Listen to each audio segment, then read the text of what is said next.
소유기의 소유입니다. 제가 오늘 준비한 컨텐츠는요, 바로 자장자장 ASMR입니다.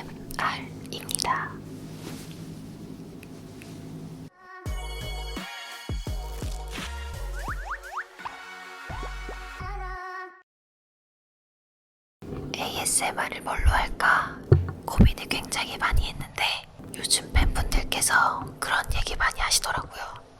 언니 요즘에 무슨 책 읽어요? 어떤 책 좋아해요? 책 추천해주세요. 그래서 책을 통해서 여러분들과 소통을 해도 굉장히 재밌겠다라는 생각을 했는데, 사실은 제가 후보에 몇 개의 책들이 있었어요. 제가 뽑았던 베스트 3 안에 들었던 책 중에 하나인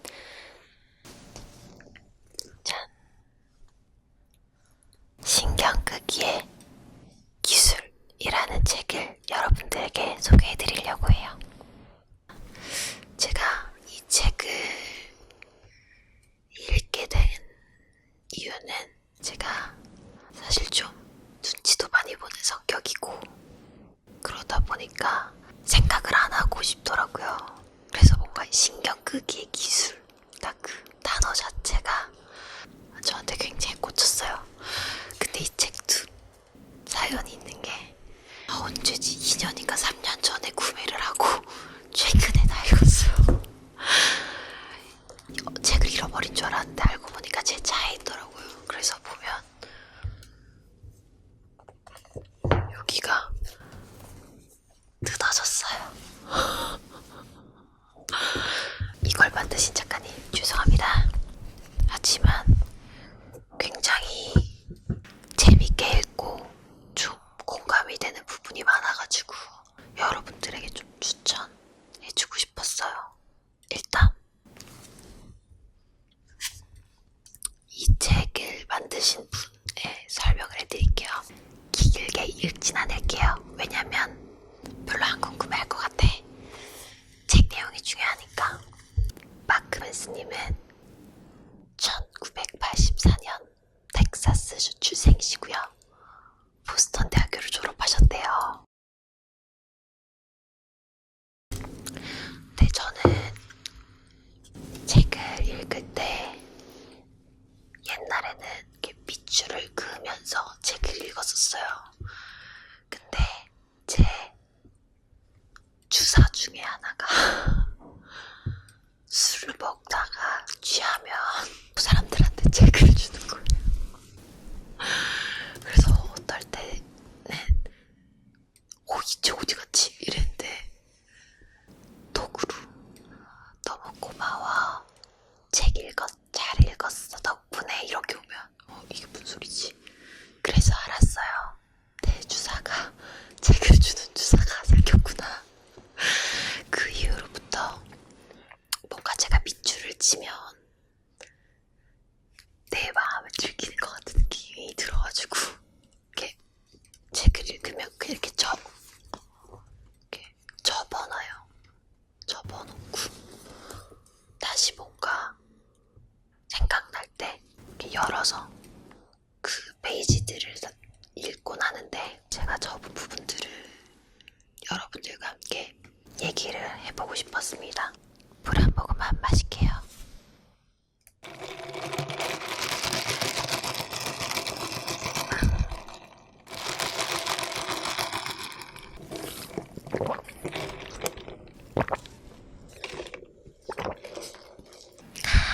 일단 시작하면 26페이지에 있는 말인데요.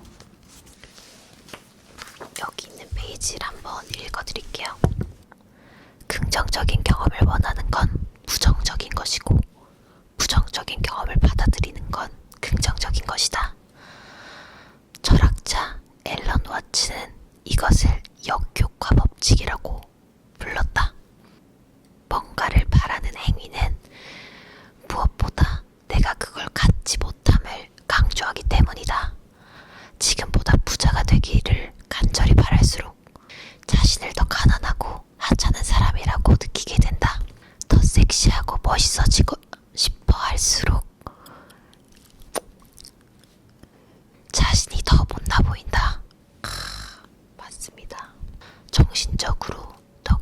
되기를 원할수록 더 자기중심적으로 천박한 사람이 된다. 애쓰지 마. 나 지금 계속 약간 그거 하는 기분이야. 엄자무. 다시 잡고. 애쓰지 마. 노력하지 마. 신경 쓰지 마. 행복이 무엇인지 계속 묻는다면 결코 행복할 수 없다. 인생의 의미를 찾아 헤맨다면 결코 인생을 살아갈 수 없다. 한마디로 하면 애쓰지 마. 그 다음 43페이지인데요. 일단 제가 꽂힌 구절은 삶에서 가장 중요한 진실이 귀에는 가장 거슬리는 법이다. 삶에서 가장 중요한 진실이 귀에 가장 거슬리는 법이다. 맞죠?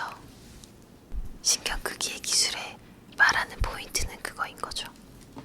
좋은 말과 나쁜 말이 그냥 오로지 칭찬이 아니라 그냥 나쁜 말이어도 내가 그거에 대해서 신경을 끄면 되는 거예요.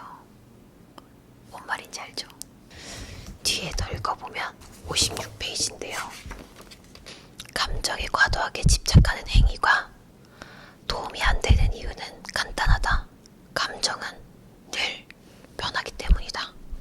우리가 삼키기거리는 알약은 다음과 같다.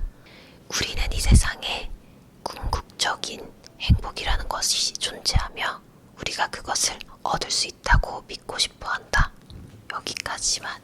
저는 자기가 일하는 거에 있어서 저는 너무너무 행복해하는 사람들이 진짜 멋있는 것 같거든요. 예를 들자면 여러분도 아시다시피 서핑을 하는 걸 좋아하잖아요.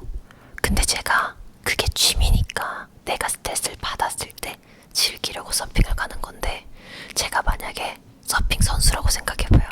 과연 서핑할 때 항상 즐거울까요? 지금 이 페이지에서 말한 거는 그런 것 같아요. 운동을 즐기는 사람은 멋진 몸을 갖고 워커홀릭은 초고속 승진을 하며 오랜 연습을 견딘 아티스트는 무대 위에서 빛을 발한다. 당신이 선택한 고통이 당신을 만든다.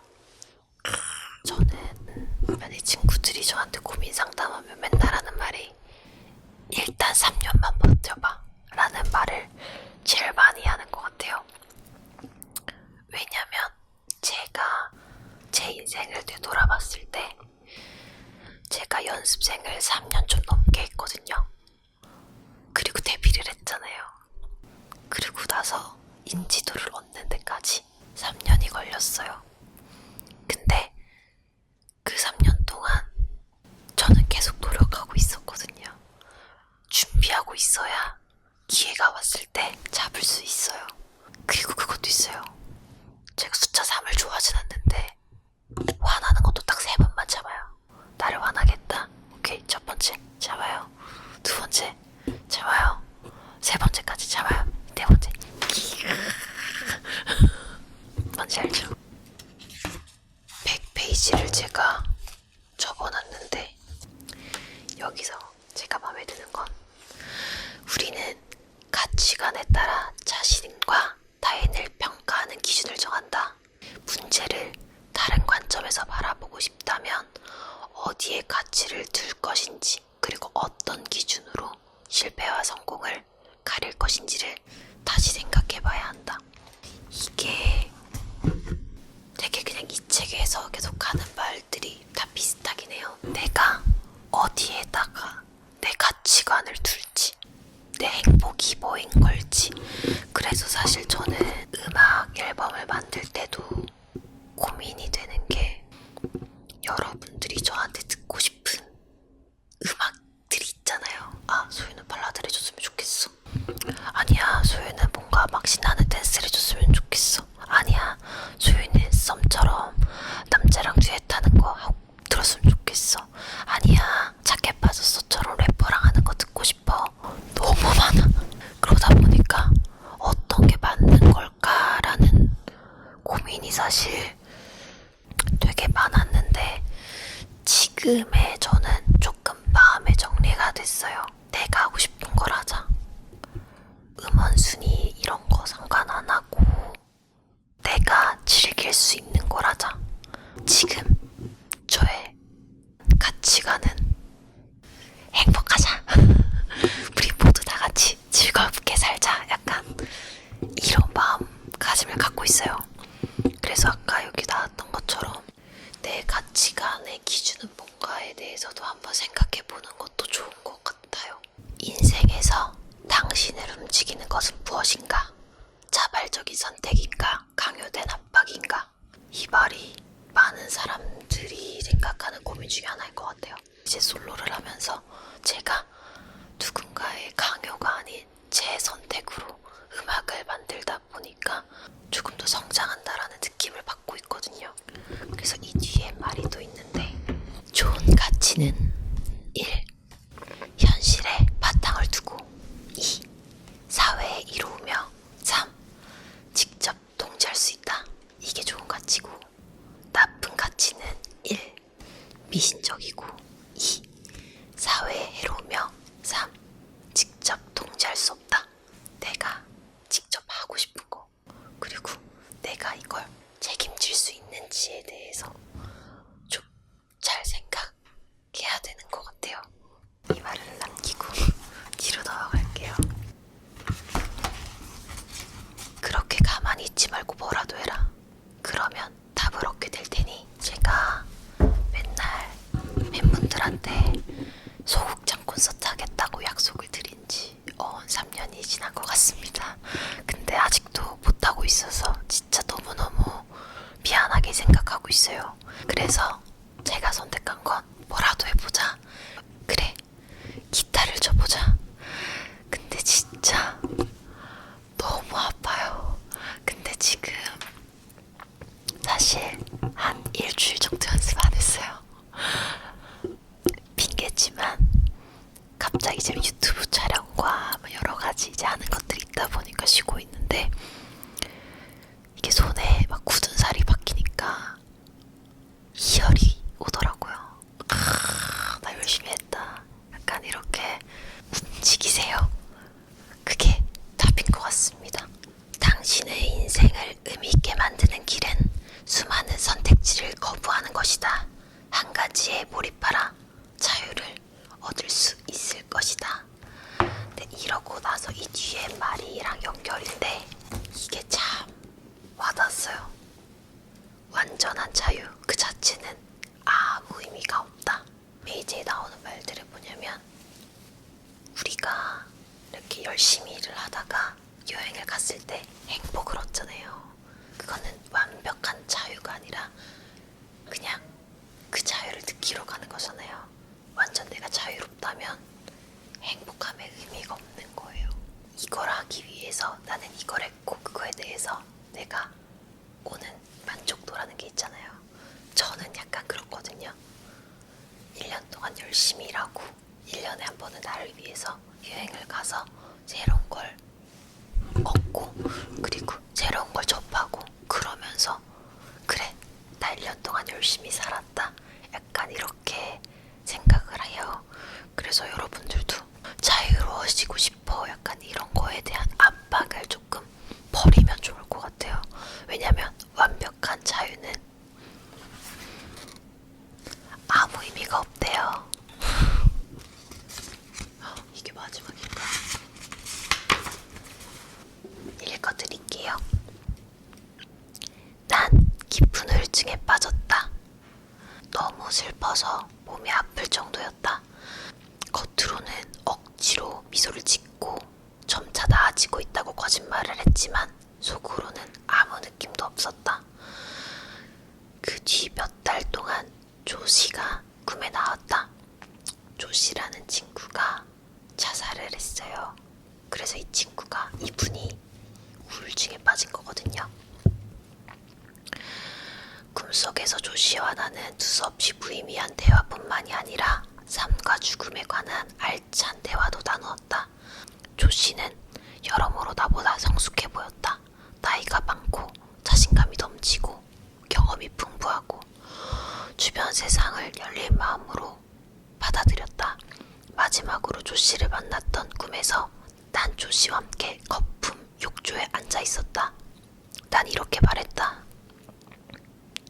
네가 죽어서 정말 유감이야. 조씨가 웃었다.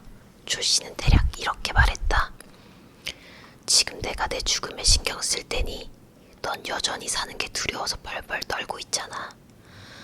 꿈에서 깨어났을 때 난 눈물을 흘리고 있었다. 그해 여름 난 엄마네 소파에 앉은 채로 절망의 구렁텅이에 빠져 한때 조씨와 우정이 존재했던 무한하고 불가한 심연을 바라보고 있었다. 그때 불현듯 이런 깨달음이 뇌리를 스쳤다. 어떤 것도 해야 할 이유가 없다면 어떤 것을 하지 말아야 할 이유도 없다. 이 신경끄기의 기술에 사실 진짜 많은 내용이 있어서 제가 접어놓은 홈페이지 되게 많은데 이거를 다 보여드리면 여러분들이 재미없어서 제 동영상 끌 것 같아가지고 좀 짧게 줄여봤었어요. 그래서 생각이 많으신 분들에게 저는 이 책을 추천합니다. 이 책을 안 읽으신 분이 있다면 한 번쯤 읽어보세요. 그리고 그 느낀 점들 댓글에 남겨주면 더 좋겠죠. 이렇게 마무리를 하면서 여러분들 구독과 좋아요 그리고 알람 설정까지 해주세요. 지금까지 소유의 자장자장 ASMR이었습니다. 여기서 잠깐 전 여러분들의 힘이 필요해요. ASMR로 또 뭔가를 했으면 좋겠다 라고 하시는 것도 댓글에 많이 남겨주세요. 그리고 지금 자고 있는 사람